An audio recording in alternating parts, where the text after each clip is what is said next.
Selon l'ADEME, l'Agence de l'environnement et de la maîtrise de l'énergie, le gaspillage alimentaire représente 30 kg par an et par habitant, dont 7 kg d'aliments encore emballés. Le gaspillage nous concerne tous.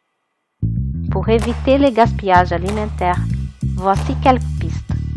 Avant de partir vite au supermarché, essayez de planifier les menus de chaque jour de la semaine. Cette planification va au-delà d'éviter les dépenses inutiles, elle vous obligera à faire attention et penser à vos choix alimentaires. Une habitude très simple est de vérifier votre réfrigérateur avant de partir au supermarché. Vérifiez aussi les dates de péremption de vos aliments et notez ce dont vous avez besoin. Des courses non planifiées résultent souvent à des achats dont nous n'avons pas besoin. Réduire le gaspillage des aliments n'est pas aussi difficile qu'on pourrait le penser. Il suffit quelques gestes simples au quotidien, avoir des idées et quelques astuces. On peut commencer par exemple par les menus. On peut créer des recettes qui utilisent les restes de légumes qui vont toujours à la poubelle. Savez-vous que les tiges de légumes que nous jetons souvent à la poubelle peuvent faire une délicieuse tarte? Vous savez, la peau de la banane? Eh bien, elle est tout à fait comestible. Vous pouvez en faire une compote.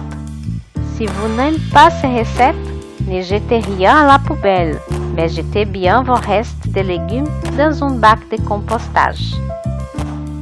Une autre façon d'éviter le gaspillage est de stocker correctement ces aliments. Placez les aliments qui vont bientôt périmer dans vos étagères.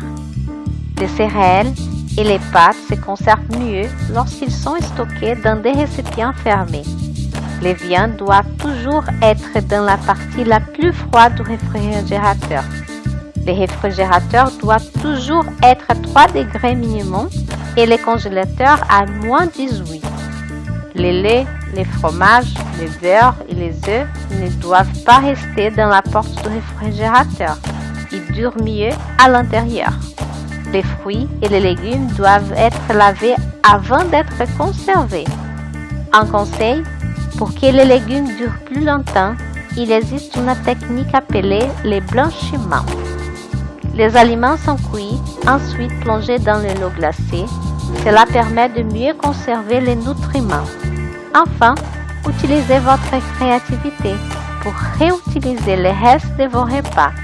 Les légumes peuvent aller bien dans une soupe. Les pains de la veille peuvent être grillés au four. Une consommation raisonnée, c'est prendre soin de l'environnement. Le gaspillage, c'est d'un autre âge.